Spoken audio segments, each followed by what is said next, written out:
பேய்கள் மட்டும் வாழும் 3 சிவன் கோவில்கள். இந்த 3 கோவிலுமே ரொம்ப ரொம்ப ஆபத்தான கோவில்கள்.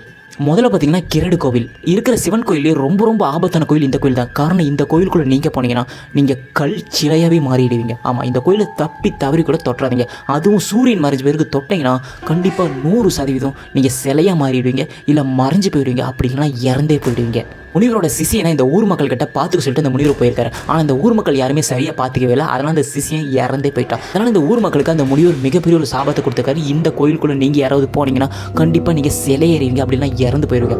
ரெண்டாவது பார்த்தீங்கன்னா கங்கன்மாத் கோயில். உலகத்திலே பேய்களால் கட்டப்பட்ட ஒரே கோவில் இந்த கோயில் தான். ஒரு தடவை பூலோகத்துக்கு வந்த சிவன் பேய்ங்க கிட்ட எனக்கு ஒரு கோயிலை கட்டுங்க அப்படின்னு சொல்லியிருக்காங்க. அந்த பேய்களும் உங்களுக்காக நான் ஒரு கோயில் கட்டுறோம், அது விடியறதுக்குள்ள கட்டுறோம் அப்படின்னு சொல்லிட்டு ஒரு முடிவு பண்ணுறாங்க. அதே மாதிரி ஒரு கோயில் கட்ட ஆரம்பிக்கிறாங்க. ஆனால் அதுக்குள்ளேயே விடிஞ்சது சூரியன் வந்தது. ஸோ சூரியனை பார்த்து அந்த பேய்கள்லாம் பயந்து ஓடி போச்சுங்க. ஸோ அப்படி பாதியில் கைவிடப்பட்ட கோயில் தான் இந்த கங்கன்மாத் கோயில். மூணாவது பார்த்தீங்கன்னா காசி சிவன் கோயில். இந்த இடத்துல தான் ஏகப்பட்ட ஆத்மாக்களும் ஏகப்பட்ட பேய்களும் சுற்றிட்டு இருக்கு. இரவில் இந்த காசி நகரத்தில் பல இடங்களில் பேயை பற்றி தான் மக்கள் சொல்லியிருக்காங்க. நிறைய வீடியோ ரெக்கார்ட் பண்ணியிருக்காங்க. இந்த காசியில் ஏகப்பட்ட சிவன் கோயில்கள் இருக்குது. அது குறிப்பாக ஒரு கோயிலில் பிணத்தை எரிச்ச சாம்பலை அந்த சிவலிங்கத்தை மேலே பூசுறாங்க.